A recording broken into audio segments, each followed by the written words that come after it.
A man is 24 years older than his son. So ఒక మనిషి వాళ్ళ అబ్బాయి కంటే 24 సంవత్సరాలు ఎక్కువ. 24 years older than his son. In 2 years అంటే 2 సంవత్సరాల తరువాత ఏ రేషియోలో ఉంది? మనిషి యొక్క ఏజ్ వాళ్ళ అబ్బాయి యొక్క ఏజ్ 2:1 నిష్పత్తిలో ఉంది. 2:1 నిష్పత్తిలో ఉంది. సో కాబట్టి కొడుకు యొక్క ఏజ్ ఎంత? ఇది ఎన్ని సంవత్సరాల తర్వాత? 2 సంవత్సరాల తర్వాత. 2 సంవత్సరాల తర్వాత మెల్లమెల్లగా మనము చేసుకుంటూ వద్దాం సార్. నా ఇక్కడ చూడండి సార్, 2 సంవత్సరాల తర్వాత ఇక ఒక్కొక్కటి రైట్. నా ఇక్కడ చూడండి సార్, ఇక్కడ 14 అని పెట్టుకుంటే కొడుకు యొక్క ఏజ్ 14 అవుతే మనిషి యొక్క ఏజ్ 24 సంవత్సరాలు ఎక్కువ, అంటే ఇది 38. 2 సంవత్సరాల తరువాత 40, ఇది 2 సంవత్సరాల తర్వాత 60. 40:16 కాదు. అదే ఇది 18 తీసుకుంటే 24 + 18 42. 2 సంవత్సరాల తర్వాత 44, ఇది 20, ఇది కూడా కాదు. అదే 20 వేసుకుంటే 24 సంవత్సరాల తర్వాత 44 రైట్. ఇదెంత అవుతుంది? ఇది 46. ఇదెంత అవుతుంది? 22. ఇదెంత అవుతుంది? 22. Are you all with me? Now ఇక్కడ మీరు ఇంతగా క్యాలిక్యులేషన్ చేయాల్సిన అవసరం కూడా లేదు. కొంచెం క్వశ్చన్ చూసుకుంటే మీకు డైరెక్ట్గా మీకు ప్రధాన సంఖ్యల లాజిక్ అర్థమవుతే డైరెక్ట్గా వస్తుంది సార్. MN కొడుకు వయస్సు తండ్రి వయసు కంటే 24 సంవత్సరాలు తక్కువ ఆర్ 24 సంవత్సరాలు ఎక్కువ. 2 సంవత్సరాల తరువాత ఇది 2:1 నిష్పత్తిలో ఉండాలి. 2:1 నిష్పత్తిలో ఉండాలి.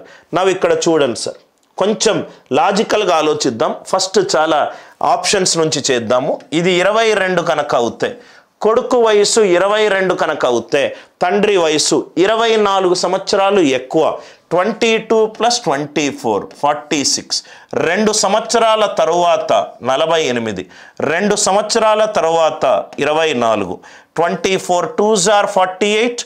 24 1s are 24. ఇది 2:1. 2:1 కండిషన్ని సాటిస్ఫై చేస్తుంది. కాబట్టి ఆన్సర్ ఎంత? 22. కాబట్టి ఆన్సర్ ఎంత? 22. నవ్వు ఇక్కడ చూడండి సార్ రైట్. 20 18 14 20 పెట్టుకున్నాను అనుకోండి. 22 సంవత్సరాల తరువాత 22 దీంట్లో 11 మల్టిపుల్ ఉన్నది. SR no? 24 యాడ్ చేస్తే 44.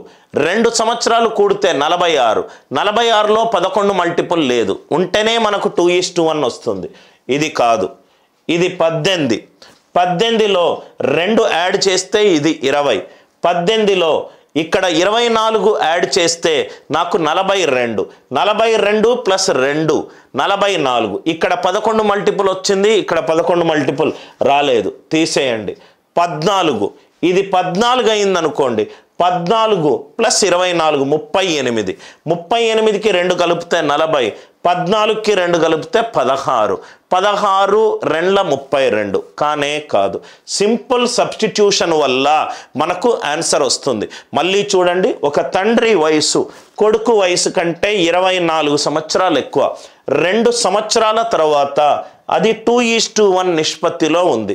అంటే కొడుకు వయసు 22 అనుకుంటే తండ్రి వయసు 22 + 24 46. 2 సంవత్సరాల తర్వాత 48. 2 సంవత్సరాల తర్వాత 24. 24 2s are 24 1s are 2:1 cancel అయిపోయింది. సింపుల్. ఎప్పుడూ కూడా ఏజ్ ప్రాబ్లం ఎప్పుడూ కూడా బాటమ్ అప్ అప్రోచే best sir. Sir bottom up approach అంటే ఏంటి? ఆన్సర్ ఆప్షన్లను యూజ్ చేయడం. దీన్నే మనము మ్యాథమెటిక్స్లో బాటమ్ అప్ అప్రోచ్ అని అంటాం. దీన్నే మనం మ్యాథమెటిక్స్లో బాటమ్ అప్ అప్రోచ్ అని అంటాం. దయచేసి ఇది ఎక్స్, ఇది x+24, ఇది x+26 అవన్నీ రాసుకోవాల్సిన అవసరము లేదు. ఆన్సర్ ఆప్షన్లను యూజ్ చేయడమే ఏజెస్లో రైట్. అదే బెస్ట్ మెథడ్ సార్.